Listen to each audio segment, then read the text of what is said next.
ride, but he's shown he's going to race all the way to the end, and my hat's off to him. We still got to hope for him to have a bad day. I was hoping he'd run into me hard enough he'd spin himself out, but he never did. But now we come to Nashville, where Biffle knows championships can be lost quickly. Wallace just hopes that his number 2 can become number 1 before the season comes to a close. Mike Wallace has qualified the ASU Ford 19 positions better than Greg Biffle. And knowing that only one bad finish by the Granger team can give Jim Smith and the Ultra Bad Boys their first ever NASCAR championship, Mike Wallace hopes the only view he has of Greg Biffle tonight is in his rearview mirror. Greg Biffle loosened up his truck for qualifying. It was too loose. He will start 23rd. That means there are 11 rows of potential trouble ahead of him. He'll have to look far ahead, make great use of his spotter to avoid the potential wrecks here at Nashville, because tonight, a championship hangs in the balance.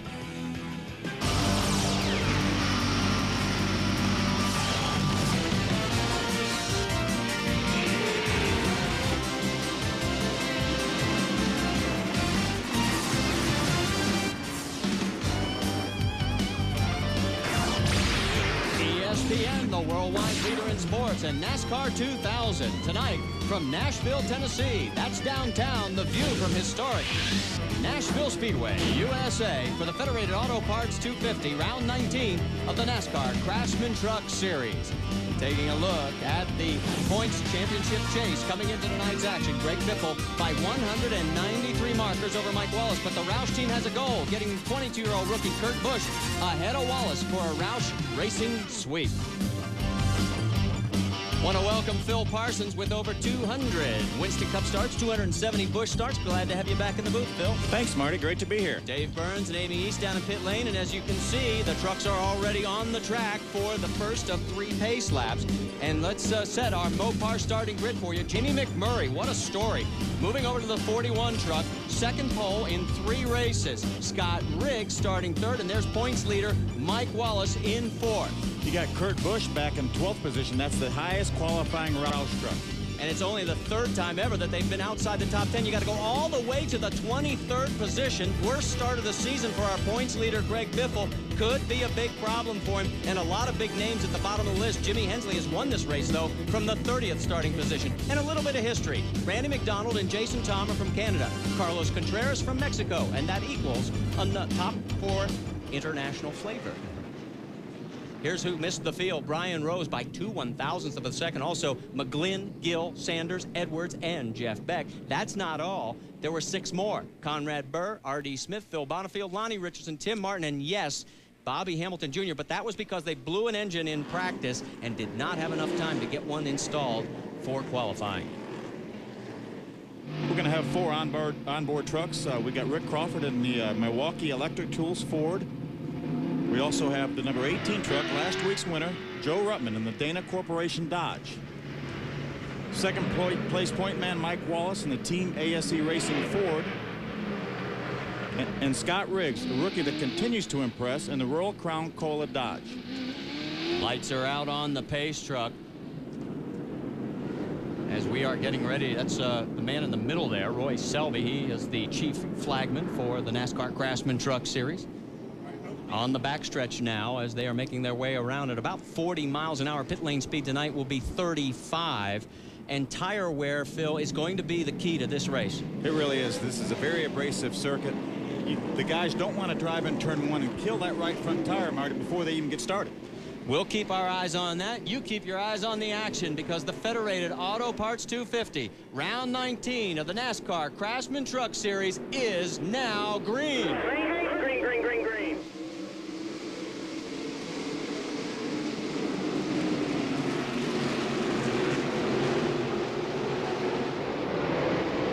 Jack Sprague drove it down in turn 1 real hard, Marty, and jumped out the lead. Coming out of turn 4, he has the high line and will lead lap number 1 here in Nashville, Tennessee.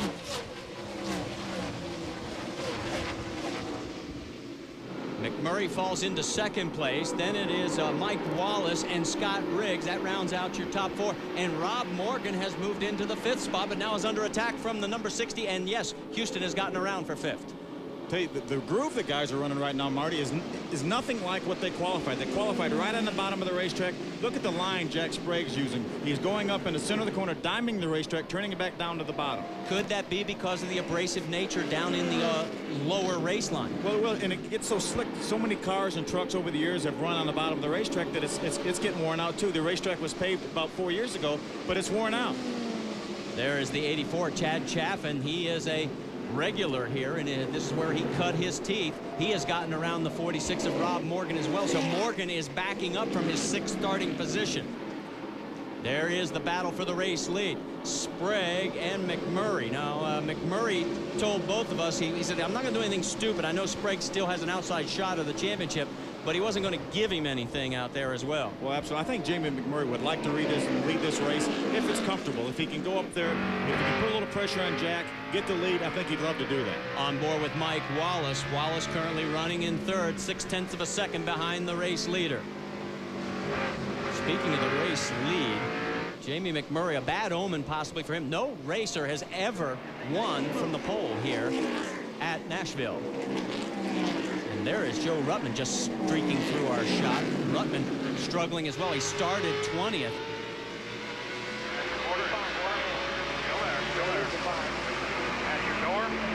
Ruttman has moved up to the 16th. That is looks like Dennis Setzer right in front of him in the Team Mopar Dodge. And Marty Houston right in front of Setzer. And that is a battle for 14th, 15th, and 16th. You know, one consolation, we've talked about Greg Biffle starting so far back. Jimmy Hensley actually won this race from the 30th starting position.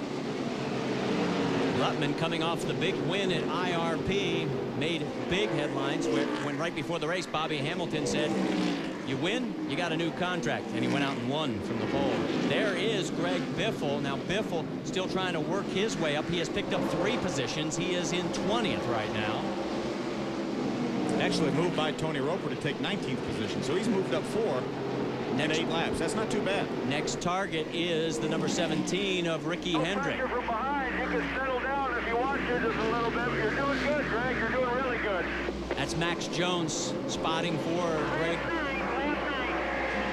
And there you heard crew chief Randy Goss telling him what lap, and Max is obviously thinking tire wear there. Absolutely. This I talked to a lot of the guys before the race. You know, they're only going to be allowed 3 sets of tires for this whole race. The set they're on right now and then change twice. And they're really worried that they're going to be able to last.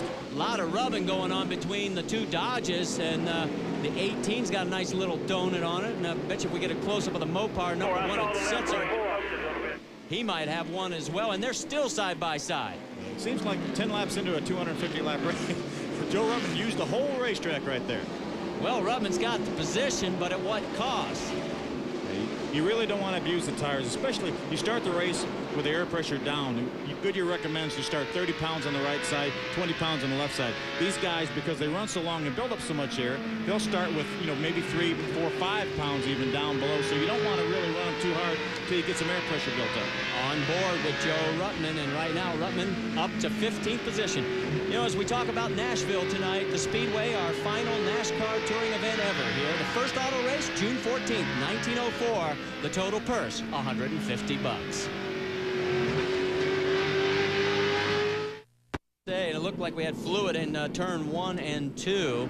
B.A. Wilson was involved. You can see the damage on the right front of the B12 Chem Tool Chevrolet, and we'll be able to go back and show you several guys involved in this.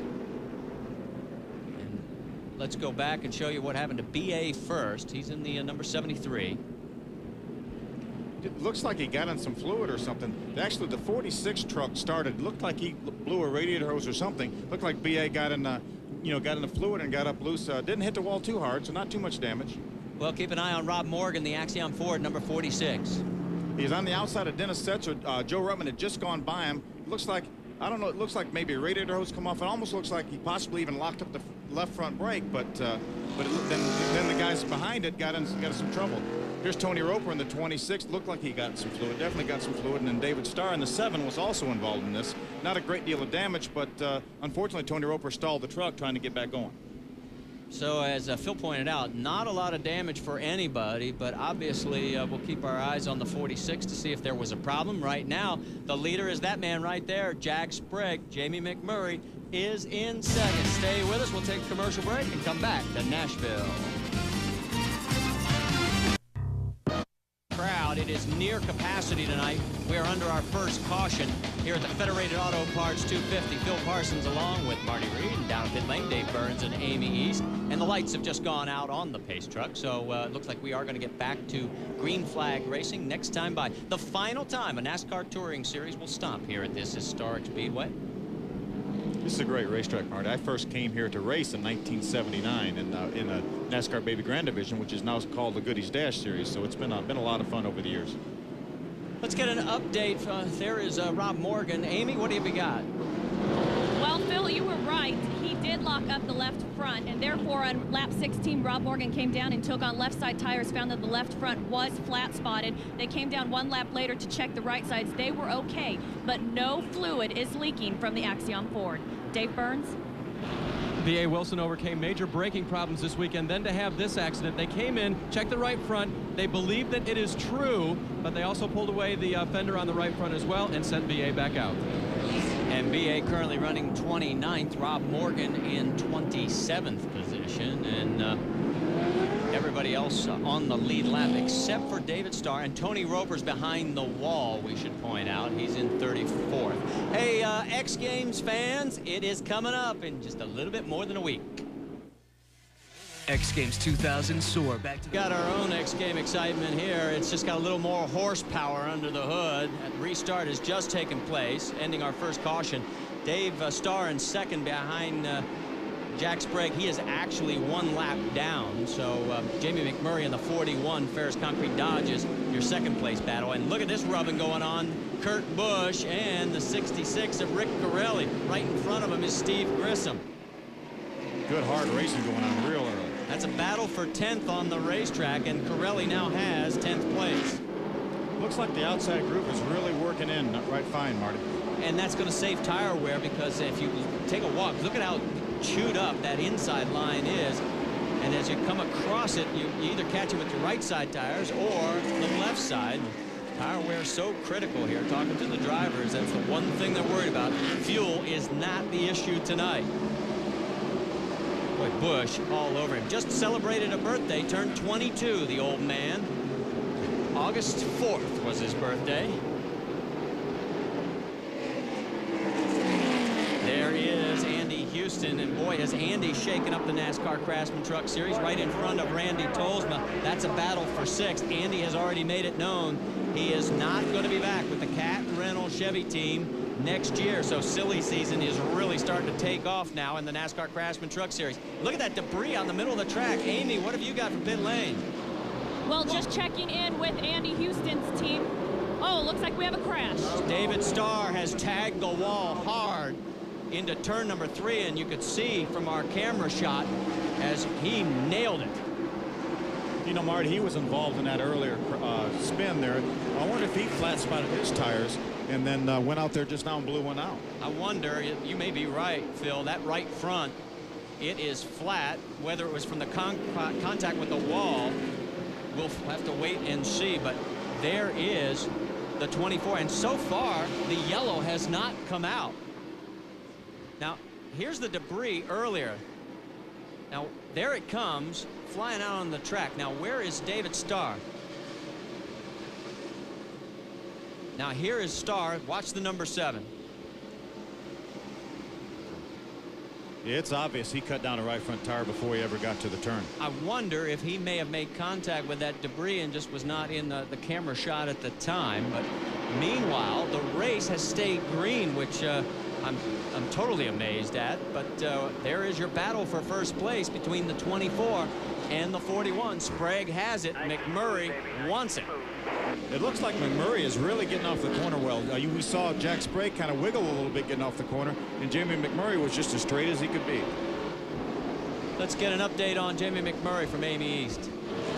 Well, it's funny that you should say that, Phil, because Jamie McMurray is radioing into his team right now that he feels as though the truck is extremely loose coming off of the corners. But they're telling him just to hang in there and drive it the best he can. Although we know loose is fast, he wants this lead from Sprague. They're telling him patience, patience, patience. But that's going to be very hard for Jamie McMurray.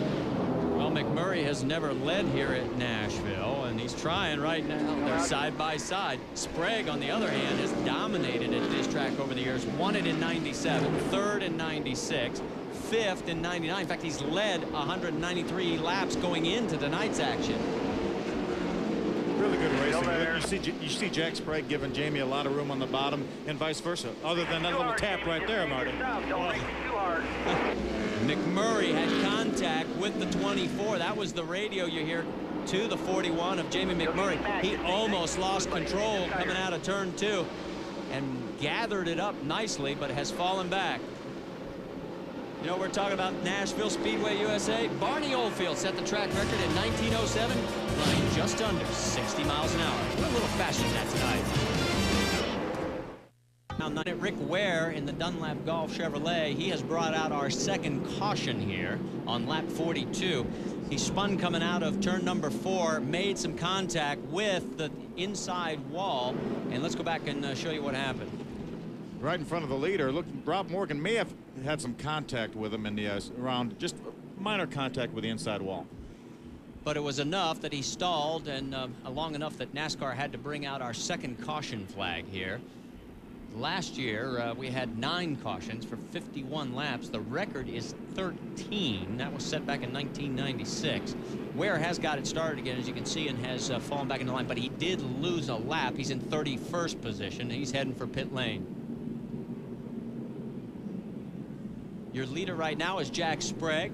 And there is Rick Crawford in the pits, Jimmy Hensley as well. He had moved up to 20th from his starting position of 30th with a provisional. They had been fighting it all week, so the Milwaukee Tools Ford has done a very nice job of sorting some details out, and he's back out onto the racetrack. Now, in a couple of weeks, we're going to open up a new venue for the NASCAR Craftsman Truck Series. First time ever, we're going to go to Chicago Motor Speedway for the Sears Craftsman 175. That'll be at 12:30 Eastern Time on Sunday, August 27th, round 20 of the NASCAR Craftsman Truck Series. For more, log on to ESPN.com. And we'll be back over on ESPN for that broadcast. Hope you'll be able to join us, and thanks for joining us tonight. Phil Parsons joining us in the booth here. And so far, tire wear has, we saw one possibly go down on David Starr's incident with the wall. And the question starts begging for an answer at lap 44. When do these guys think about pitting?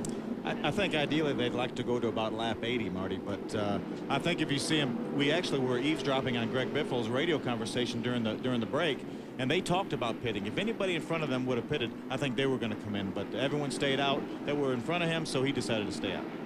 Biffle from Vancouver, Washington, originally 30 years old, started 23rd. He has moved his way up to 15, and we're back to green flag racing here at Nashville Speedway, USA. Sprague, your leader. Oh, and Jason Tom, the number 9, going very slow on the racetrack there. Bush on the outside of Rick Corelli. That is a battle for position. They're duking it out for 10th. Corelli's got some rubbing going on the right front corner.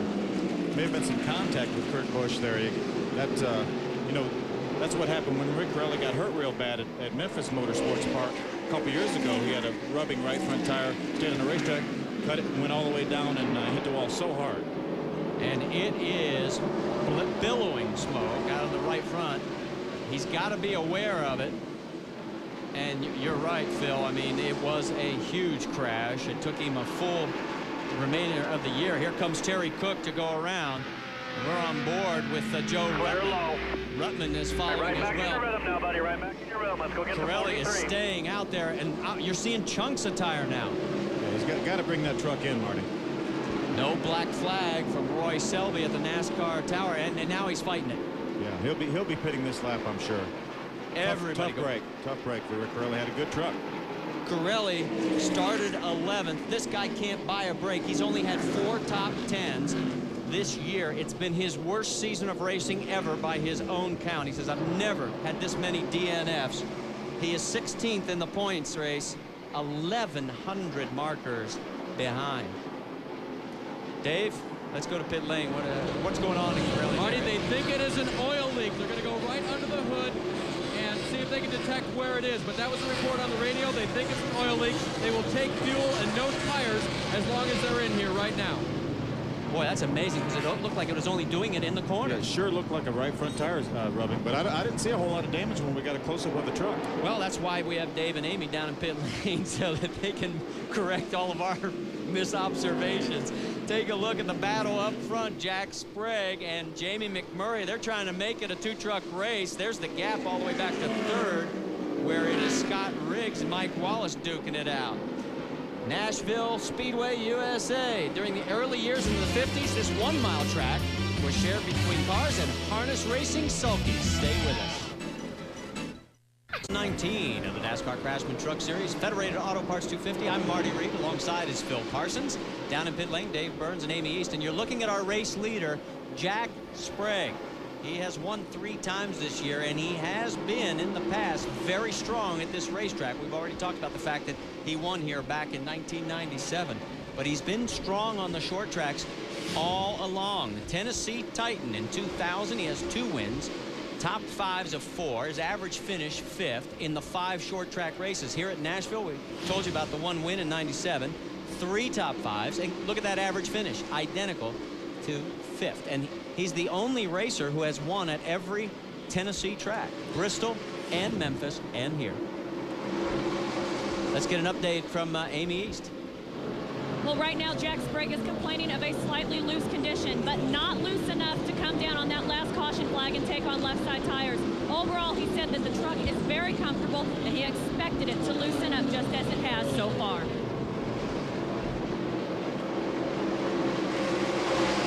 Let's go back further in the field. A couple of guys who started deep in this field. The 18 of Joe Ruttman in the Dana Dodge started 20th. There's Biffle, who started 23rd. They're sort of working together here. They're up to 13th and 14th, Phil.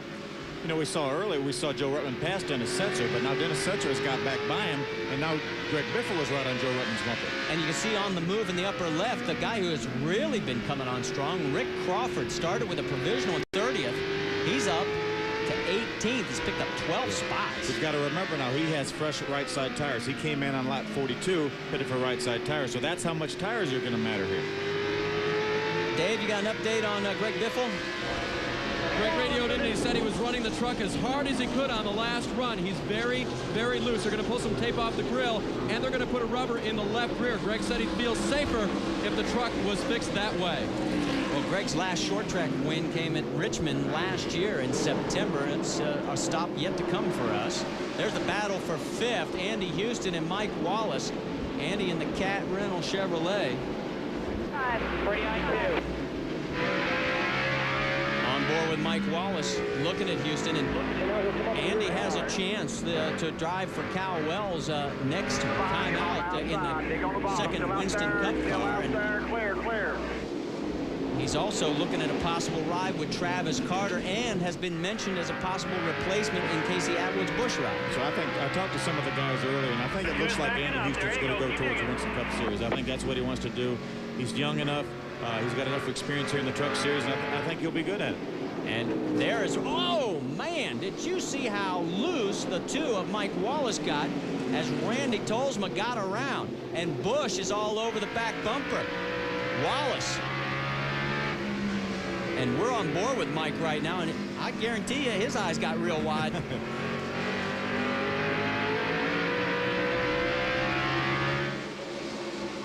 Take a look. You can see a little contact there with Grissom and Busch, and he just got loose. Nobody got into it. Just got loose. The thing, these trucks have around 750 horsepower, Marty. To try to get 750 horsepower hooked up to the ground coming off these corners is a pretty tall challenge. Mike Wallace's career worst came here at Nashville in 1997. He finished 34th. He does not want to duplicate that. He can't afford to, being behind 193 points to points leader Greg Biffle. Setzer has moved up into this mix in the Mopar Dodge at #1. He is now trying to team up with the 43 of Steve Grissom. Maybe they can freight train on the low line. Yeah, it's really hard on the low line because you need that whole racetrack to move up. Like Steve Grissom, he's got Mike Wallace cleared. He moves up towards the wall. That's the way to do it. You can see bits of rubber coming off these tires. Speedway here, repaved in 1996, but it just hasn't held up. It really hasn't. Mike Wallace is struggling right now. He is backing up. Here comes Brian Reffner in the Johns Manville Chevy, and he's got the inside line. Can't get the job done, though.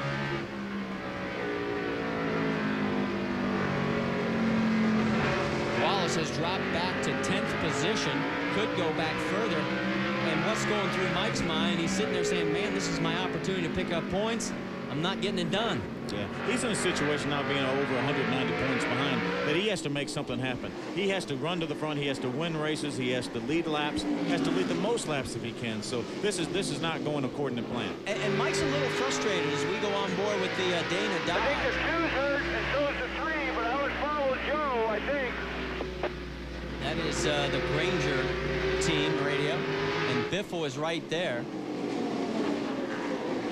I'll tell you one thing I've noticed listening to Greg Biffle, he talks a lot around the racetrack. He's almost like a play-by-play guy.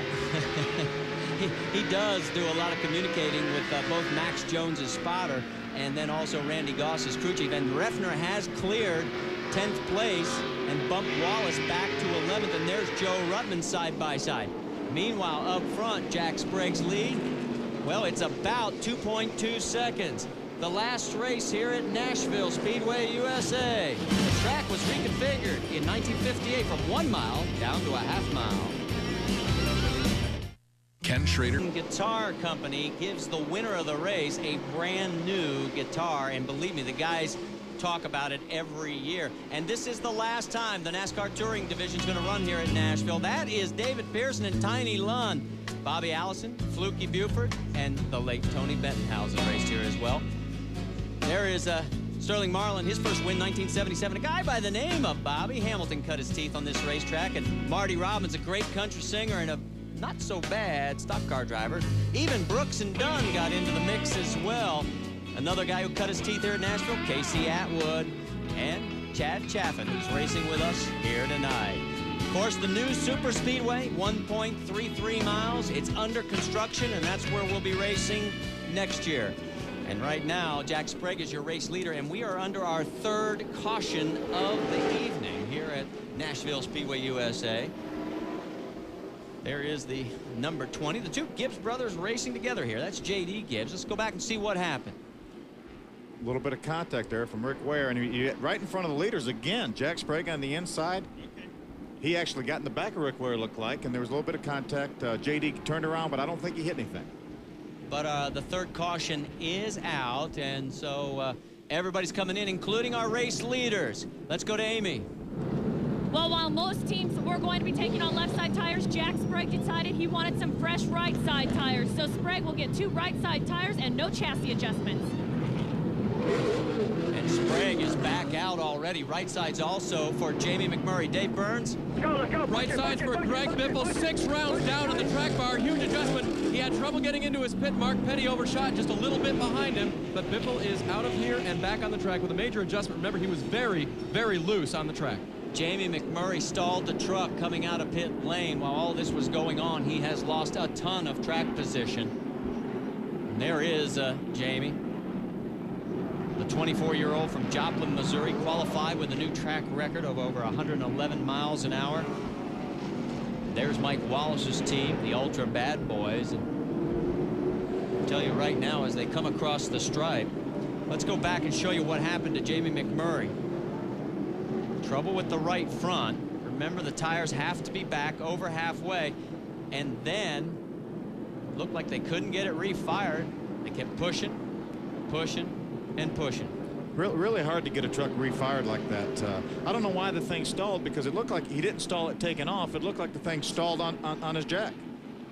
Now take a look at the log jam that is going to happen here at the pits. Look at Houston. Whoa, he squeezes Bush, and I missed that one, and there is damage to the right front of the X-Side Tractor Supply Ford.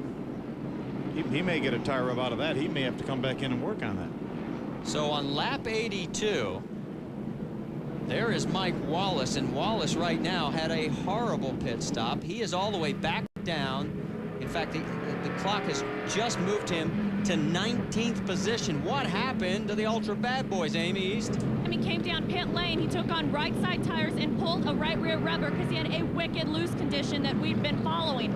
But Timmy Cahuth wanted some tape off the grill, and that did not happen.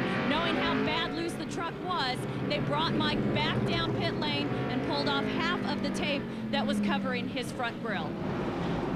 So he is going to have a long way to go to get back into this here at Nashville Speedway, USA. This is far from over. Stay with us. Monitoring. Federated 250. Jack Sprague is your race leader. Randy Tolsma has moved into second. Smoke, heavy smoke. No contact with the wall. Can't tell which truck it came off of, Phil. It looked like Jamie McMurray's truck. It almost looked like the same thing happened earlier. It looked like brake smoke, like he locked the brakes up getting in the turn. Well, there is Randy Tolsma. Let's take a look at how everybody did going in and out of the pit. Sprague maintained station. Tolsma picked up 2 spots. Andy Houston jumps up 4. Riggs loses 1. Kurt Busch picked up 3. The really big loser, though, was Mike Wallace. He ends up going all the way back to 19th. He is now back up to 15th after that double pit stop. And Dave, you've got more on Randy Tolsma? They picked up 2 positions on that pit stop. It was a good one, Marty. Now, Randy's been battling braking problems on the track early in the race. He kept locking it up going into the corners, and he actually made 6 turns on the brake bias to try to put more rear brake in. I just checked with Gary Showalter's crew chief. He says the braking problems have gone away. Randy says the next thing I want next time I come in is a clean windshield. Rob Morgan gets very high, smoking up the right side again on the Axiom 4, but he kept it off the wall, Phil. It looked like the same thing happened to him earlier. It looked like he locked the brakes up. Battle for 13th is hooking up now. Biffle's in there. Rick Crawford and Mike Wallace. That's 13th, 14th, and 15th. Randy McDonald in the 72. He is already a lap down. In fact, we only have 19 trucks on the lead lap, and we're not even to the halfway mark. On board with Rick Crawford. Started 30th and has fought his way to 14th. I think Mike Wallace really has an ill-handling truck right now. He is not. He is actually going backwards right now. You know, and Wallace is frustrated. He's second in the points. He has more top 10s than Greg Biffle, only 2 less top 5s. And he says, everybody comes up to me, fans and some of the members of the media, saying, what's wrong with your season, or you're just starting to get back on track? And he says, I'm having a great season. He really is. They've done a great job with that ultra wheel truck. But as you mentioned, he's won a couple of races this year. He's got more top 10s than anybody on the circuit. So he's had a terrific year. And he has 2 wins this year. And I asked him, I said, do you think it's because of the Wallace family name? And I'll put it to you. I mean, you come with a brother named Benny. Yeah, I mean, I'm sure he's watching right now, but I don't know. I'm not sure. You know, Greg Biffle has won so many races, and now you've got both Roush trucks. You got Kurt Busch, who as a rookie has won a couple races, and I think the Roush trucks right now have overshadowed everybody else in the series because they've done such a great job. There's Ricky Hendrick in the 17, and he right now is running in 17th position on the lead lap, and he is our one to watch. He has 2 top 10 finishes in 3 races, and we had our eye on him. We finished well in the Busch car, and we finished well in the truck series too. So both are limited schedules, so it's going to kind of be a toss-up to see what the sponsors want to do and what my father wants to do to see which series we go full season in next year. Well, Phil, he said to both of us, I mean, he really loves this truck. He likes the feel of it. Take a look at the results. 3 career starts at Pikes Peak. He started 11th, finished 6th. At Loudon, finished 7th. At IRP, finished 12th, but he was a lap down there as well. His average finish 8.3. He's the real deal. He really has done a great job. He's done a good job on the Busch car too. So I think you know, Rick Hendrick has raised a terrific son right there. Let's get more from Dave Burns. This was not the truck he expected to race, Marty. He wrecked that last week at IRP. Finished the race, but wrecked it enough that Dennis Conner, Jack Sprague's crew chief, who fields all the trucks for Hendrick Motorsports, said, we're just going to take this other one that's in the shop, put 17 decals on it, and make it your Nashville truck. Jack Sprague's truck was already ready to go. They're very organized over there, and they simply shifted their resources and gave Ricky another great truck. And And right now he has moved up to 16th position, and he has got Greg Biffle in his gun sights, and Lance Norrick has gotten around Biffle as well, and Biffle's in trouble. Looks like he was wiggling quite a bit. Ricky Hendrick, look at Lance Norrick is actually driving away from Greg Biffle with his 90 truck. And Biffle high and is going to lose another spot. So our points leader is in trouble. Meanwhile, a little bit further back, Carlos Contreras in the 75 of Marty Houston. Now there is the twin to Ricky Hendrick. That is the 24 of Jack Sprague. Now here as we go to our final race at Nashville, August 10th, 1958, the forerunner to today's Winston Cup race was held here. Joe Weatherly beat Heath, Fireball Roberts, Buck Baker. The purse, $8,300. Stay with us.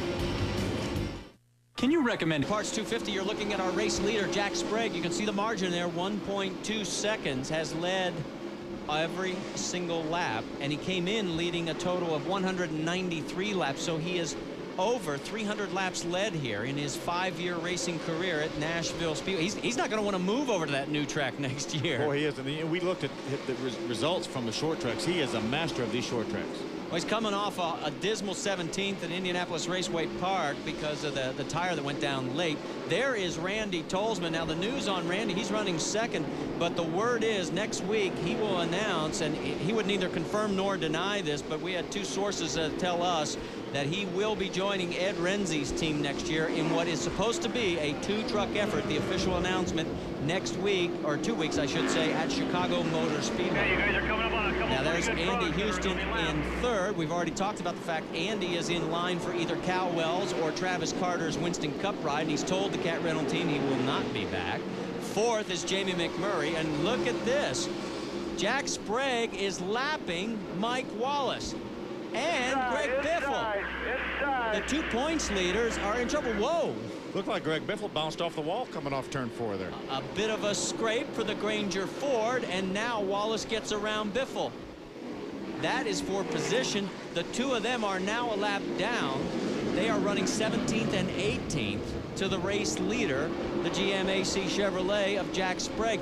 And the kind of season Sprague's had, he's 5th in the points, the lowest he's ever been at this point in the season. And he's got to be loving this moment, putting those two a lap down. Well, you know, Mike Wallace, half of what he really wanted to happen is happening. Greg Biffle just got lapped. The only problem is these 3 truck lengths in front of him, he's got lapped too.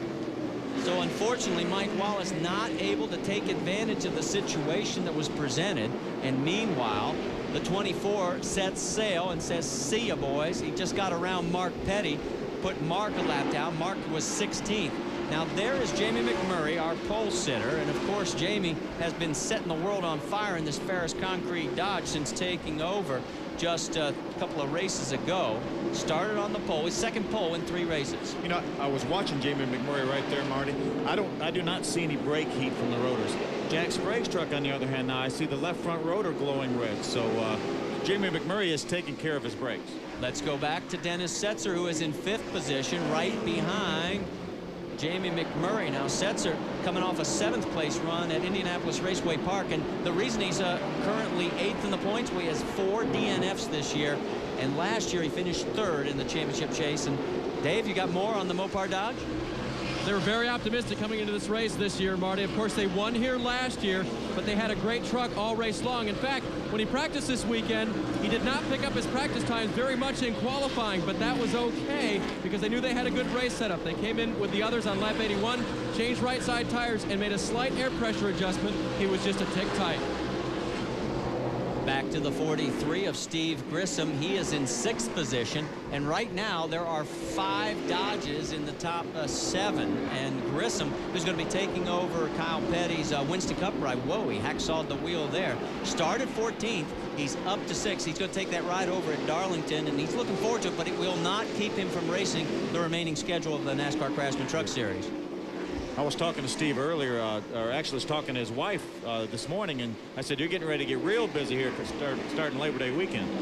There is Brian Reffner. He is currently running in the 7th position. His best this year in that Johns Manville Chevy has been 5th at both Texas and Kentucky. He's still looking for that first career victory, the former Rookie of the Year. Now there is Chad Chaffin. Now he has taken over a truck that was formerly driven by Scott Riggs, and this is a one-off for Chad. Of course, course, he's from Smyrna, Tennessee, qualified 8th, and that's a 97 Roush truck, and he's given it a pretty doggone good ride. Yeah, you know, we talk on the golf course about local knowledge. He has a lot of local knowledge of this racetrack. He just took over the position from Refner, so moved Chaffin up to 7th. Now there is Scott Riggs and Joe Rutman. They're duking it out for 9th and 10th. Rutman, and boy, has he got those brake rotors glowing. On board with Scott Riggs. Have you ever worn out your brakes? I mean, you've run here at Nashville. We have not with the Busch car, but again, we don't have as much weight, we don't have as much horsepower, we don't go down the straightaway as fast, so I think the trucks will use more brake than a Busch car will. Scott Riggs currently running in 10th position. Let's get an update from Amy.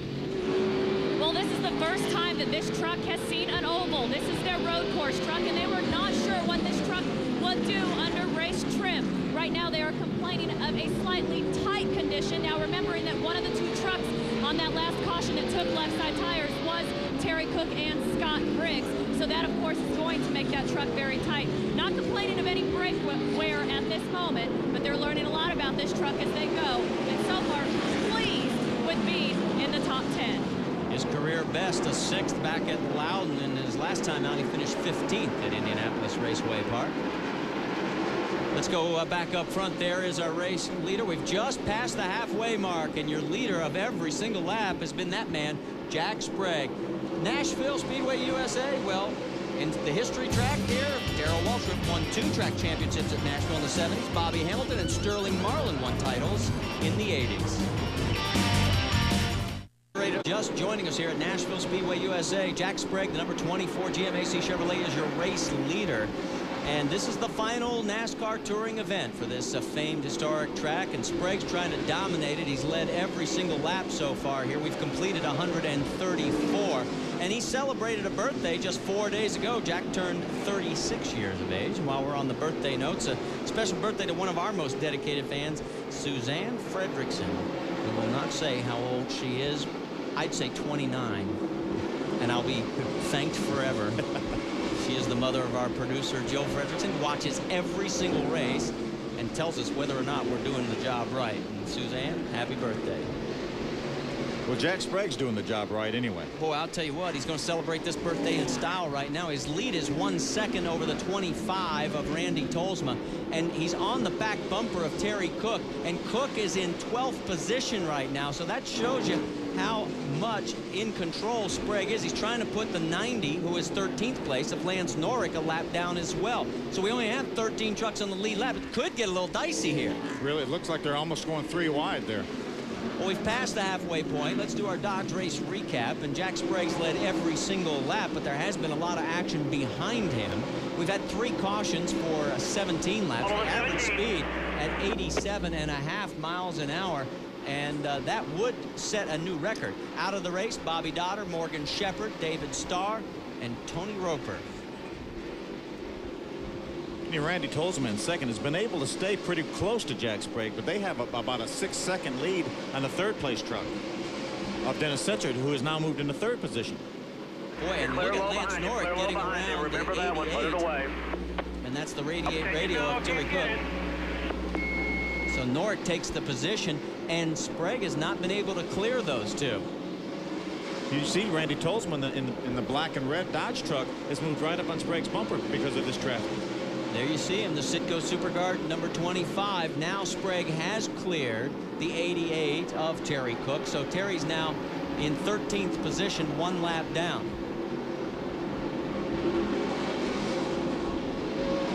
And notice these guys are starting to get lower on the racetrack. They've gone down to that low line. Yeah, we talk about why they moved up the racetrack. Well, Greg Biffle in the 50 truck can be lapped for the 2nd time.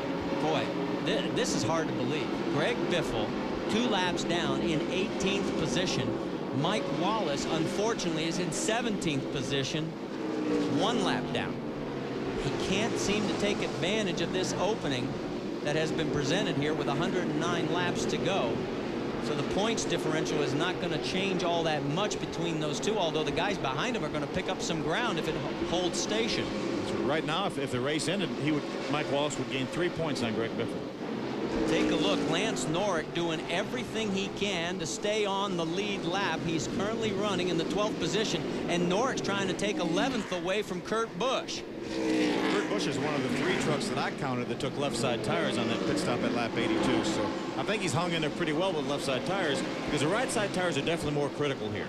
Norrick gets around him, takes over the position. His best finish this year has been 7th. That was at Milwaukee. In fact, that's been his career best. He's still hanging on. Busch is now a lap down to the race leader, Jack Sprague, and Sprague going underneath and finally putting Lance Norrick a lap down as well. So we only have 10 trucks on the lead lap here, the Federated Auto Parts 250. Stay with us. It's about time. Sprague having problems, and they also take left side tires and now can't get the truck refired. And there was a report that he might be having cylinder problems, that he may have dropped a cylinder, and the GMAC Financial Services Chevrolet is in serious trouble, and the crowd on its feet. Yes. Well, you guys, it looks like almost the entire team now is running down to try to help out Jack Sprague. The original plan was to come down and get left side tires and full of fuel, but Jack had radioed just prior to that he thought that he was dropping a cylinder. They decided not to go under the hood to try to designate which cylinder that was. Instead, they were just going for a routine stop, which turned out to be disastrous. And now he's being held by Danny Riggs. They're saying, guys, you have to push him back behind that line to get him started. He's going to lose a lap. Tolsma is going by right now. Incredible tough break for Jack Sprague. In a very dangerous situation right there. Boy, I'll tell you, look out. All the guys coming out. See the lap down guys coming out, lap down or more guys coming out of the pits there. Sprague has won at St. Louis, Memphis, Evergreen. He was dominant here tonight, led every single lap until just now, and it looks like they can't get that truck to fire no matter how hard they push. Looks like they're spraying ether in the left front of the thing. That goes right into the air cleaner, trying to get it started. Now let's go back and show you why we're under caution here. Take a look at J.D. Gibbs. Looks like he cut a right front tire down coming off of turn 2 and made some pretty substantial contact with the wall. So J.D. is the reason we are under our 4th caution. And take one more look at it. Look for the sparks. There he goes. You're right, Phil. Well, he was able to get it slowed down quite a bit before he hit the wall, so it wasn't quite as bad as I originally thought. And you can see the damage on the right side of the MB&A Chevrolet, and these guys are just working up a huge sweat inside those fire suits. And you do this about 3 times. I've watched them at the Rolex 24 and everywhere else, and they're exhausted because it's just so hard. And now they're putting it behind the wall. Tough break. The hood is coming up, and Jack Sprague, who led every single lap until lap 148, is now behind the wall, and the lights are out on the pace truck. Now, if we don't get a chance, we could have a problem as far as time tonight, because we have live soccer coming up next. So if that were to happen, well, you will see the interview on RPM today, 11 a.m. Eastern time here on ESPN2. But then also RPM tonight, tomorrow night at 11 o'clock Eastern time. That's all tomorrow. For more, log on to ESPN.com. We're going to take another commercial break. The lights come back on the pace truck. Stay with us. The leader now is Randy Tolsma, looking for his first win of 2000. Bill Parsons up here in the booth. I'm Marty Reed. You're looking at our new race leader, Randy Tolsma, in the Citgo Superguard Dodge. As he is taken over here at the Federated Auto Parts 250 after Jack Sprague goes behind the wall with a dropped cylinder and could not refire the truck. They are still working on it in the pit area. You know, Randy Tolsma is great on this type of racetrack, a slick racetrack that you have to conserve the tires. You know, he had the race out of Monroe, Washington, won until he had a green-white checker finish. Jack Sprague, who had fresher tires than him, was able to beat him, but and Randy still finished second in that race. Well, let's get an update on the Jack Sprague situation, Amy East. Well, it's far more terminal than just a dropped cylinder. They tried everything just to get the motor to turn over. They tried by hand to turn it, and it's just totally locked up. Jack Sprague, obviously very dejected, got out of the truck, threw his helmet, was just frustrated. If anybody has had a black cloud hanging over his head these last few races, it has been Jack Sprague. Dave Burns? Maybe as far as Steve Grisham is concerned, he has an ace in the hole here at Nashville this weekend. Here's an old name from the history of Nashville Speedway and NASCAR overall, Ray Stonkus. Now, Ray has been around since the days of Pete Hamilton, those early Chrysler days in the 70s. He's here tonight overseeing the operations that the Petty boys are doing. He says they know what to do. They just need somebody to bounce ideas off of. And apparently they do know what they're doing. And Ray says they're doing a great job. Well, Steve's doing a fine job. He's got Andy Houston all over him for the battle for second. His career best here in the series. He's finished 4th 3 times at Mesa Marin, Milwaukee, and Nazareth. Let's move back to the battle for 8th. That's Scott Riggs, Brian Reffner in 9th. And those are the last 2 on the lead lap. Yeah, Chad Chaffin is right in front of right in front of Scott Riggs in 7th position. So Riggs, who has finished 9th 4 times, but also has a 6th at Loudon. He has a total of 6 top 10s. He's trying to get around Chaffin, and that is a battle for position. And that's a little deja vu for Scott Riggs. That used to be his old truck that he used to drive. That's right. He said this race, Scott Riggs said this racetrack is a lot like the racetrack that he grew up on, Orange County in near Durham, North Carolina. 29-year-old, qualified 3rd on the RC Cola Dodge, and he is underneath him. And right in front of both Chaffin and Riggs is the 41 of Jamie McMurray. He is on another good run in 6th, won the pole. And it doesn't look like he's got a scratch on the Ferris Concrete Dodge. Well, he does now. He's got a bump in the front and a bump from behind. So now he has a couple scratches. He was letting Marty Houston in the Spear Chevrolet know, hey, Marty, you're a lap down. Get out of my way. Whoa, and Houston returns the favor and says, whoa, now he's into him and into the wall. See, that was really uncalled for by Marty Houston. I mean, he was 2 laps down. Look at the mess he's caused now, but he's 2 laps down. He has really no business holding up a lead lap truck, and he retaliates because he got a little bit of a bump, and this is what it caused. B.A. Wilson in the 73, the 72 of Randy McDonald, the 44 of Mark Petty, and only his 2nd career start in the series, and Jamie McMurray. We'll just see what's wrong with it, see if we can get him back out and run some laps, okay? It won't start.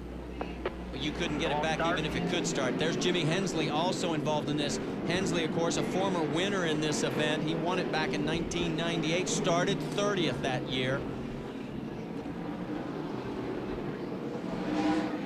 Well, you know, Jamie McMurray was in one incident at Indianapolis Raceway Park. You can see Mark Petty getting out. In fact, what we were talking about, let's go back and show you what happened. He made a kamikaze move down into the turn, went 4 wheels below the line, hit Englebright, and that ended up spinning Randy Tolsma. He didn't even know that he had spun Tolsma until well after the race when he saw the video. And he knows that Randy Tolsma didn't appreciate it. They've talked about it. And now here is what happens here. He goes in. He had just biffed the Marty Houston Spear Chevrolet a little bit, and then here comes Houston back. Yeah, you know, Marty was just retaliating because he got bumped, and then, you know, if he'd let him go right then, he'd have been fine. But he went up and hit him again, got him sideways. Jamie overcorrected and went around to the right side. And not only does Marty Houston take out Jamie and a bunch of other trucks, he's going to end up taking himself out, or at least out of contention anyway. And you can see a gaggle gets into this mess. Let's give you another look at it. Yeah, you just wouldn't let him go. Just got into the back and wouldn't let him go. And put him in the outside wall here. You see Marty, now he has nowhere to go. You have trucks, you have all kinds of trucks coming, nowhere for them to go. Somebody tags Jamie in the back. Trucks hit the wall on the outside. Randy McDonald's in the middle of the racetrack. He gets hit. Did you notice the one truck that did sneak through? The 50 of Greg Biffle. If he had gotten tied up in this mess, there is Jamie McMurray out of the truck and dejected. Yeah, that's Randy McDonald. No, that's Randy McDonald. I'm sorry. Both of them are blonde. There is Jamie. He is out low. He's moving that right leg a little bit, but he looks to be okay. Jack Sprague, we've talked about his problems so far. He and Amy East has caught up with him. Well, our defending champion is having a season I know that you would like to forget. Jack, how soon did you know you were having motor problems? I'd heard you had radioed in just prior. You thought you had dropped a cylinder.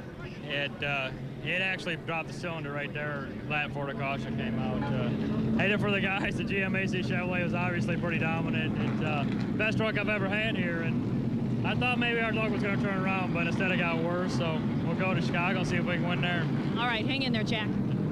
Give you an idea how tough this season has been for Jack Sprague. Coming into this year, he had 3 career DNFs.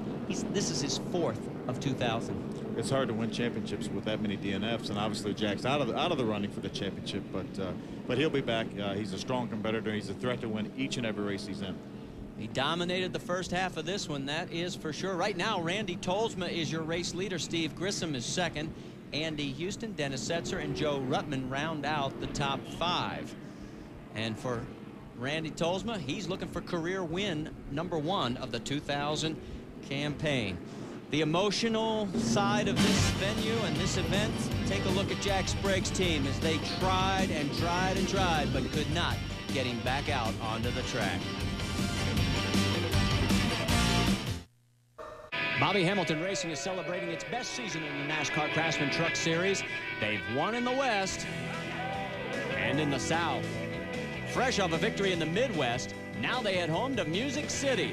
Hamilton is Nashville honed. Crew chief Fred Wanke has steered his driver to the winner's circle here in the past. And now Joe Ruttman hopes to score back-to-back short track triumphs and close Nashville's NASCAR legacy in winning style. And he flagged because of the fact of the 7-car pileup. We have at least 5 that are out of this race. It's going to be a long time getting this cleaned up. Dave, you're with Fred Wanke, crew chief for Joe Ruttman. That's right. They've had quite a struggle this weekend, Marty. Fred, I mean, how far have you guys come from when this thing started practice on Friday? Well, I'll tell you, it was, you know, like last week, the thing was just perfect. This week, it's been everything but perfect.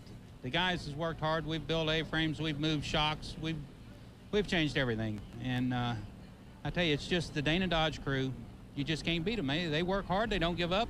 Joe's doing a good job. We need another stop or two to make some more adjustments. But it's all about the crew. I mean, they just have not give up and worked hard. And we're going to still try to win. Well, now Tolsma has the option. He can come in and probably you guys will play follow the leader if he comes in after this red flag. Yeah, we've been discussing that. We're going to have to follow leader. If they come get tires, we're going to have to come get them. If they stay out and it goes green, we'll finish the race on these tires just like they will. And, you know, if we come now and get tires and there's another caution, they get tires, we're beat. So it's whoever's got the freshest tires is going to win the race. A lot of strategy here. He studied under the guy I mentioned earlier, Ray Stonkus. He was one of his students. Now let's go to Amy East. Well, Jamie McMurray had high hopes of winning your first NASCAR Craftsman Truck Series win here at Nashville, but tell me what happened back there with Marty Houston. Just a lap traffic, you know. It's tight, it's a short track, and it's just kind of the way it is. You know, I've been a lap car before, and I've had the same thing happen. So I got into him a little bit down here in Ford. Just, you know, it's tight out there, and you're just trying to get all you can. I'm trying to catch the guys in front of me. We had a great truck, and the starter went out on the first pit stop, and we got behind a little bit, and then I used the tires up quite a bit trying to be on the bottom. So we had a good truck, and I'm happy. I got to thank Dodge and TKO Motorsports, and Todd Myers. He did a great job on the truck because we were horrible in happy hour, and we changed every shock, spring, handlebar bar, just like Indy. And he got it hooked up, and we had a great truck, and we'll be there next weekend. Before the race, you told me the key to this place you thought was going to be patience. Did you feel like you were being patient out there or a little more aggressive? No, you know, I was really trying hard. The lap trucks, they were just so thick. And when you get back to 6th or 7th, they all move up, and they're trying to race too, and that's just the way it goes. And, you know, we'll be there next week and just give it what we can, and maybe we'll get our first win, be the first winner in Chicago. Well, for as ugly as the right side of this 41 Dodge looks, Jamie McMurray seems very optimistic that he's found himself very comfortable here with Todd Myers and the entire Ferris Concrete crew. Well, we can tell you as you look at the crowd, we've refired the trucks and they are coming down pit lane. Randy Tolsma is leading the way, so let's go to Dave Burns. The leader's in. The guys go to the right side. They're going to just put enough fuel in to get him by. They're done with that. Right side tires for him. Steve Grissom will also take right side tires and no adjustments on the 43. So Grissom takes right side tires as well. The Dana Dodge also going back out. There he is, along with, and Andy Houston sneaks ahead of Joe Ruttman and the #1 of Dennis Setzer. Now the 5 trucks that were knocked out of this race in this last crash: Jimmy Hensley, Jamie McMurray, Mark Petty, Randy McDonald, and B.A. Wilson. So those 5 behind the wall right now. And that means we have 10 trucks that are either out of this race or off trying to make repairs. We're here at Nashville for the final Touring Series race for NASCAR. Stay with us. It's Far From Over. It's our 5th caution of the race at the Federated Auto Parts 250. We have a total of 8 trucks on the lead lap. 5 of them are Dodges. You talk about some strong running right now. After 18 races last time, trucks in the top 10, 2. This year, 4 of them are in the points race. And the races won same at the same point, but 4 more poles, but 2 more wins from the pole. But they've never won back-to-back races. But right now, they have 5 of the top 7 positions. I think it might be safe to say it's an odds-on bet. Dodge could win this race. They very much could win this race. You know, we talked about some birthdays earlier. Congratulations, Grandpa. Oh, well, thank you. Amanda and Nathan. Amanda gave birth to an 8-pound, 8-ounce baby girl, Mackenzie Ray. And yes, I am a grandpa at age 27. How did I do that? It's a miracle. Baby and mother are doing fine. Dad's a nervous wreck, and so's Grampy. Fans on their feet. It's a near capacity crowd here for the final touring race at Nashville Speedway, USA. And we are back to green. Terry Cook's on the tail end of the lead lap. He stayed out there to try to get his lap back. Terry in 9th position right now, and he is going to try and hold off Randy Tolsma, but I don't know how he's going to be able to do it on those old tires. He's hoping for a real quick caution because, you know, restarts do breed caution flags, so I think it's a good strategy. On board with the Dana Dodge of Joe Ruttman. Ruttman right now in 3rd position after the pit stops. It is Tolsma, Andy Houston, Joe Ruttman, 1, 2, 3. 4th place is Dennis Setzer, and 5th is the 43 of Steve Grissom. Here comes Tolsma. He's underneath underneath Cook, trying to put him back down. Setzer and Grissom going after each other. That's for position. There are the Dodges. Look at the positions. 1, 3, 4, 5, and 7, all on the lead lap. 73 laps to go here.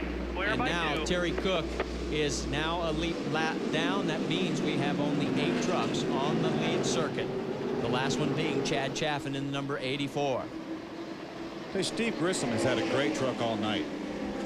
Don't count him out. There is Greg Biffle. Now he is 2 laps down in 15th position. Barely escaped that 5-truck crash just a few laps ago. Take a look at the points. Mike Wallace has been unable to capitalize, though. Mike is in 12th position, only 2 positions ahead, 184 markers. Andy Houston would move back into 3rd. Kurt Busch would drop to 4th. Jack Sprague loses more ground in 5th.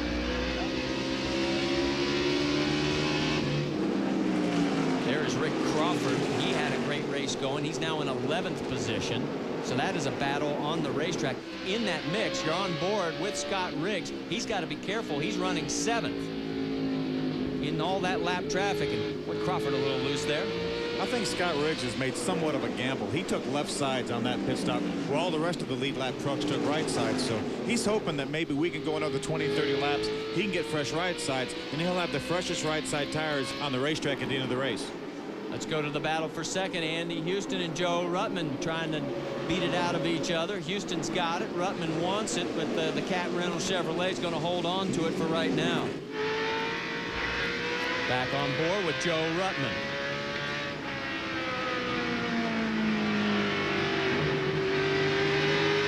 Have stayed pretty close to Randy Tolsma, though, so we have the makings of a great race. And there's Steve Grissom in the red truck moving in there on 4th.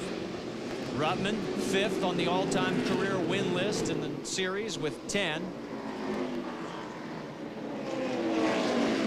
Of course, Hornaday is the all-time leader with 25. Jack Sprague has 19. With 66 laps to go here, I'm Marty Reed along with Phil Parsons, Dave Burns, and Amy East. If you're just tuning in, this is round 19 of the NASCAR Craftsman Truck Series. You're on board with 3rd place Joe Ruttman. He's tracking down 2nd place Andy Houston. The leader of the race is Randy Tolsma in the Citgo Superguard Dodge, and there you see all 3 of them.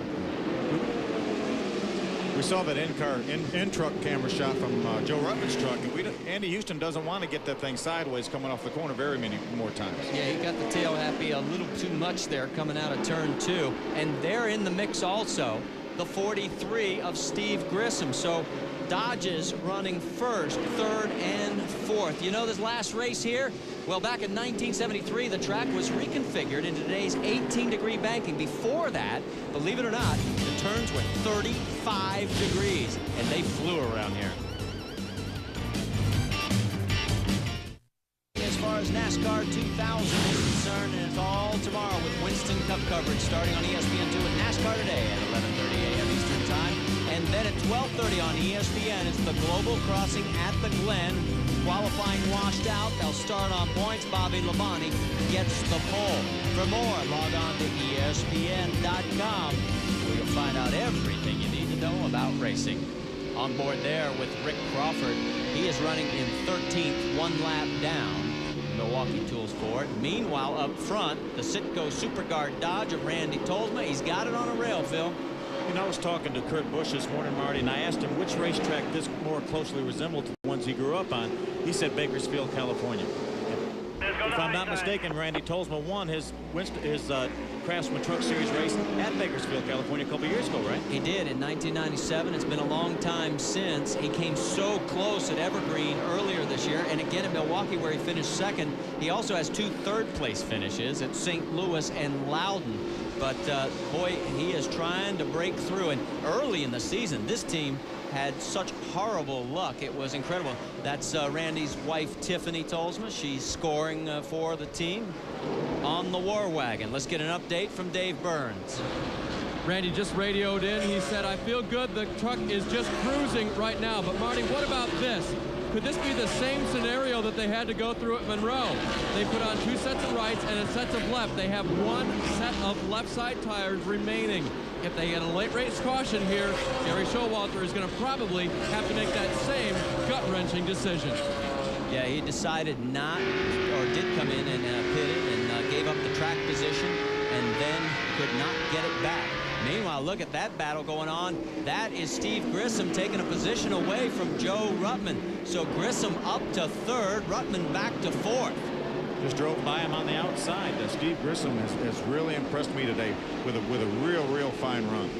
Well, this would definitely be a career best finish for Grissom in the Dodge by Petty. Prior, he finished 4th 3 times. His worst was back at Evergreen when he came in home in 26th position. Qualified 14th tonight. Whoop, got a little tail happy there coming out of turn 4. I don't think he's done yet, Marty. I think he'll run up and give Andy Houston a run for his money.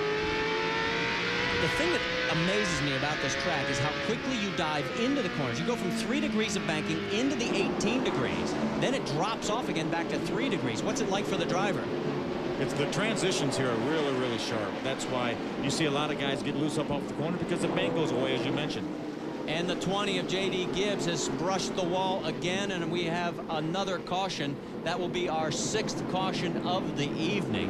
And J.D.'s got problems with the right front. Now what are they going to do, Marty? Are they going to come in and put left sides on? We know Scott Riggs is going to come in and put right sides on. So if the other guys don't come in, Scott Riggs will have the freshest tires on the racetrack.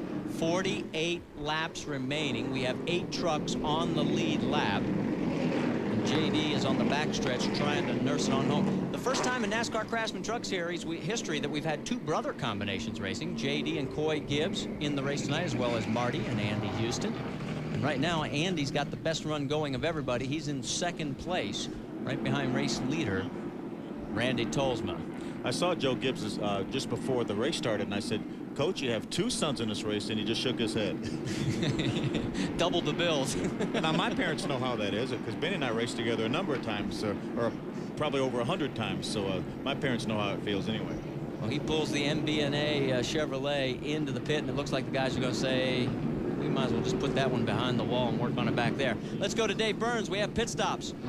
Steve Grissom will take the gamble. They will put on left side tires, as will Joe Ruttman. Left side tires on the Dana Dodge. They're going to gamble that this can take them through the field and back up to the front to challenge Tolsma. Dennis Setzer also on pit road, guys. Setzer.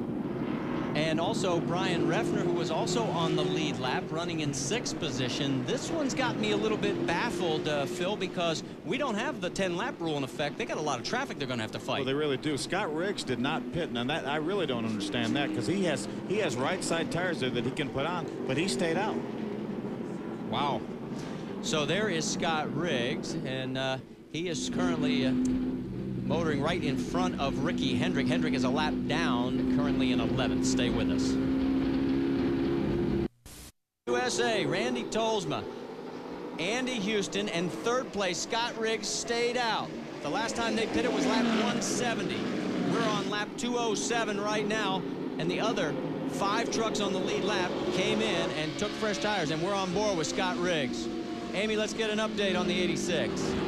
Just touched base with his crew chief, Charlie Long, and I said, why would you have not stopped with everybody else? He said, Amy, we're rolling the dice. We're going for it. We feel as though if there is another caution, and man, we sure need one, we want to stay out there as long as possible on these rights and have the freshest for the run at the end. Well, but you see the 43, Steve Grissom. He is tucked under the 86, taking the position away. Marty, he knows that he's going to be no match for these guys with new tires. And Riggs just brushed the wall. He just rubbed the wall coming out of turn number 2. And here comes Joe Ruttman. That will be for position as well. He knows he's going to give up these positions because he just cannot compete with these guys with fresh tires. But as he said, they're going to roll the dice. If they get a caution in the next 10 or 20 laps, then he'll have the freshest tires on the racetrack. On board with Mike Wallace in 11th place, 1 lap down. That is Dennis Setzer going by. Setzer in 6th right now, trying to track down Riggs and Ruttman. And he's got lap traffic in front of him there. That's the 48 of Coy Gibbs, JD's brother. Let's go back and show you what happened to the 86 right there, and it looked like he rubbed again. Looked like he hit it again. He's on the outside here. He does not have the grip that he needs. Gets just too high coming off the corner and brushes the wall. So the RC Cola Dodge trying to hang on for whatever he can, hoping that another caution comes out, but if he isn't careful, he'll be the caution. Look at the battle between the 43 of Steve Grissom and the 60 of Andy Houston. Now remember, Grissom has fresh tires, but look, there's a tire rub. He's made contact with somebody. He's got a tire rub. Be patient with it, buddy. He's got the right front knocked in on his tire there. Rubbing pretty bad. So Grissom takes the position from Andy Houston, but he has got problems. Not only is the tire rubbing, but he's got part of the fender rubbing on the racetrack in the turns. I'd like to try and figure out where and when did that happen. That's just in the last few laps. Yeah, it had to be after the restart sometime. Oh, but be smooth now. He'll take care of himself. We got 35 to go. Well, you just heard how many laps we have remaining here. He is still motoring around, but boy, this it presents a precarious call for Fred Wanke, the crew chief, and the spotter. Look at the sparks. Dave, what's going on with the Dodge Pipette? Well, I checked with Travis Owens in Steve Grissom's pit, and they thought it was the 60 smoking, so apparently it was contact with the 60. But as you guys pointed out, the 43 does appear to be smoking. And let me correct myself. Fred Wanke used to be with the 43. He's over with the Dana Dodge, so my bad there. But still, the decision by the guys is, what do you do right now with your driver hanging on? He's got a great position right now in second. He's 1.7 seconds behind the race leader, but how long can that tire hold up? I hope for Steve's sake it holds up to the end of the race, because I would hate to see something happen, because that's the worst thing you can happen to you is you cut down a right front tire. The 99 of Kurt Busch is in 9th position. He is 1 lap down. Look at the battle behind. There goes the number 1, the Mopar Dodge, as well as Joe Ruttman, and the 60 of Andy Houston, who did not pit. He's getting eaten alive. There's just no match for those guys with fresher tires. And here comes Setzer looking underneath Ruttman. Remember, these guys were leaning on each other earlier in the race. And they have equal tires. They both stopped on that last caution flag and put tires on. So it's a good battle. Dennis goes ahead and gets by Joe Ruttman and takes over the position. We want to talk about a little domination tonight. Take a look at the first 4 positions. All of them Dodges. These guys are dialed. Houston's losing touch. Dropped back about 2-3 truck lengths from Joe Ruttman, and it's getting worse, not better. You know, Ray Evernham has to be sitting home right now and saying, you know, we're looking pretty good for next year. Here we got 4 Dodges in the truck series running 1, 2, 3, 4. Has him for 18 into 1. The next thing behind you should be the 84 for on the lead lap. That's Andy Houston's radio, and they're telling him that the next guy behind you is chaffing. And that tells you when your truck's in trouble, when you're worried about the guy coming up behind you. Yeah, exactly right. He knows that everybody on the racetrack, besides Scott Riggs, that is behind him, had fresher tires than him. My question is, why hasn't this happened to Randy Tolsma then? Tolsma stayed out. I think Randy has just that good a truck. Steve Grissom has been able to get by Kurt Busch, who was a lap down that was in between him, but he doesn't seem to be gaining. On Randy Tolsma. The margin is 2.05 seconds between first and second. You're looking at Andy Houston. He's got Chad Chaffin all over him. That is for fifth on the racetrack. Houston is the first Chevrolet, and Chaffin is the first Ford. I don't think Andy Houston's going to be any match for Chad Chaffin for the same reason. Chad Chaffin has fresher tires. Anybody a match for the Super Guard Dodge? We'll find out. We're closing Nashville this week. Jeffrey Bodine beat Darrell Waltrip in the final Winston Cup race here in July 14th of 1984. Guess who finished 13th? Phil Parsons. Parts 250. Randy Tolsma in the Citgo Super Guard Dodge looking for his first win of 2000 and his second since 1997 when he won back at Mesa Marin. The biggest thing, we're watching lap times here. He just ran a lap at 20.5 seconds. He is on old tires. He's quicker than those guys that came in, Phil, and changed 2 tires under the last caution. That's how good a truck Randy has right now. You know, he was able to stretch his lead a little bit before the last caution came out, and so he's just maintained that. Well, he could become the 5th different winner here at Nashville in the final NASCAR touring race at this venerable old facility that ran its first auto race back in 1904. Resendes, Sprague, Hensley, Setzer, and maybe Randy Tolsma will be adding his name to that list. Let's get an update from Dave Burns. Marty, I confirmed with crew chief Gary Showalter that they definitely set the 25 truck up for long runs. Now, when Randy started this green flag run, it wasn't all that good, but he said, I'm not worried. And then he radioed in a bit later, the truck is definitely coming to me. So it's, you know, by plan. They haven't had any trouble out there, and the truck is simply coming in on this long run. That's why he's so much better and can stay ahead of the 43 and the 1 truck. Well, his lead is 3.5 seconds, and this is the best battle on the racetrack right now. Steve Grissom in second, and Setzer breathing down his bumper. Good. You notice the smoke is really dissipated with Steve Grissom. I'm amazed he did not cut that right front tire. Look at them. He's on the outside, able to hold off Setzer's charge. We have a total of 8 trucks on the lead lap right now. This is the battle for second. Let's go at the line, show you who the quickest is. That's a little bit deceiving because the 43 and the 1 were really side by side on that lap, but it does show that Randy Tolsma has the fastest truck on the racetrack. Even with the oldest tires of all the lead truck laps. And there is the 84 Chad Chaffin and the 18 of Joe Ruttman. That is a battle for 4th. Chaffin has just gotten around to take the position. And look at this, Setzer underneath. They're going to rub a little bit more sheet metal.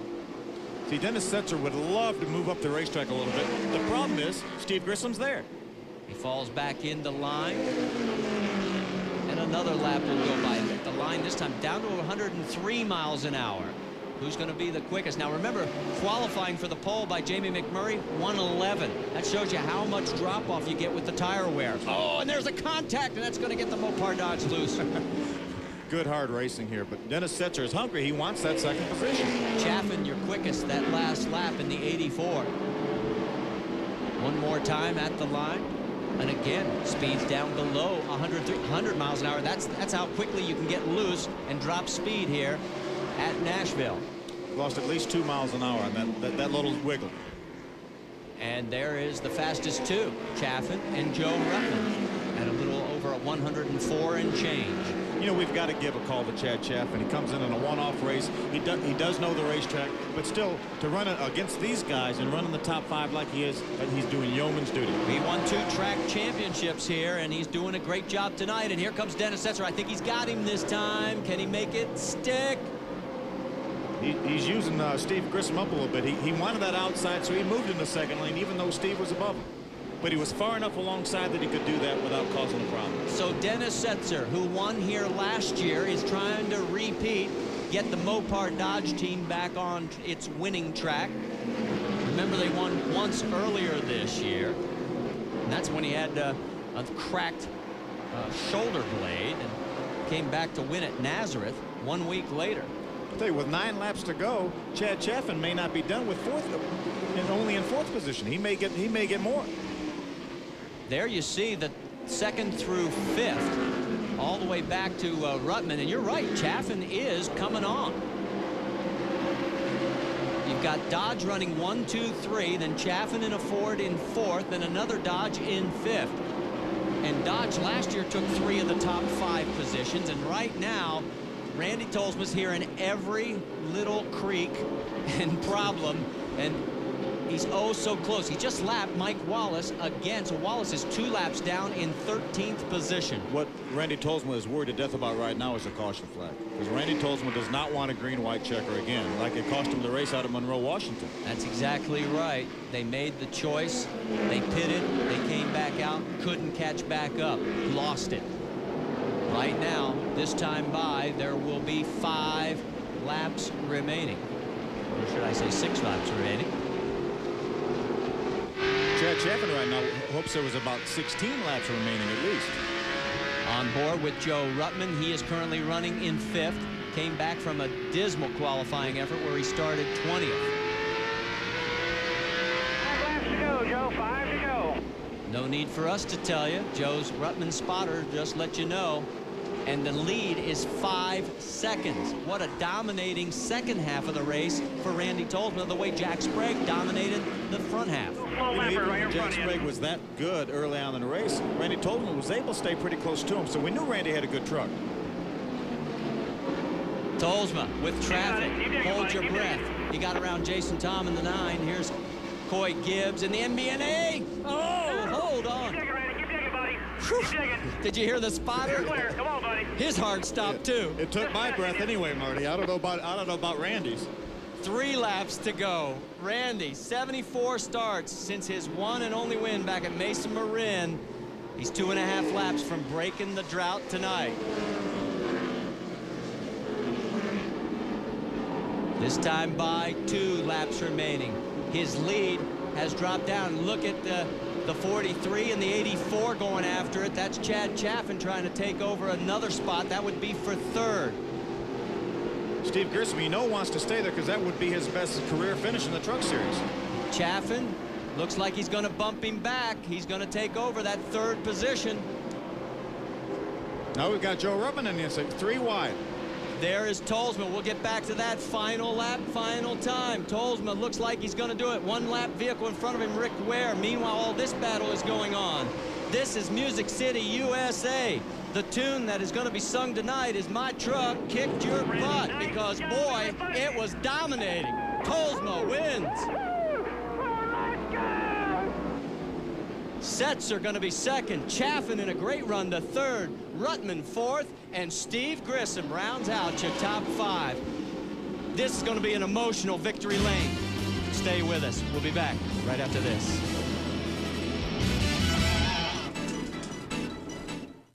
He's all yours. And Randy Tolsma is going to savor this moment. And the truck is not in gear. It's rolling away. The guys are going to keep it down.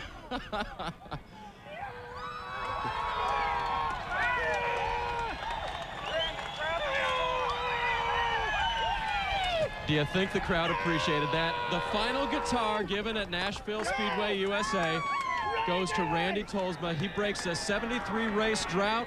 That is a record among active drivers. That record is going to be scratched from the record book now. And it's pandemonium down here, Randy. A kiss from Tiffany, a big kiss from Tiffany.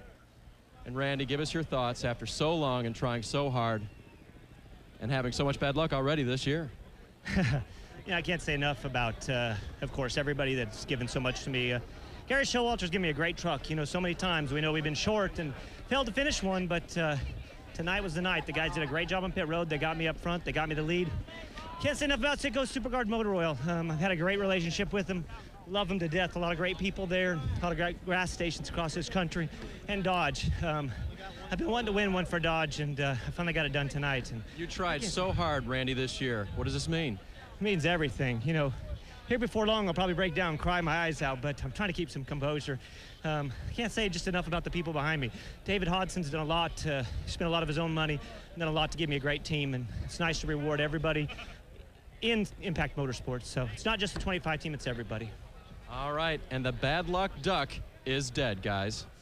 And 4 Dodges in the top 5. Take a look at the final results. Pick out your favorite driver. We had a total of 8 trucks on the lead lap. Refner in that 8th spot.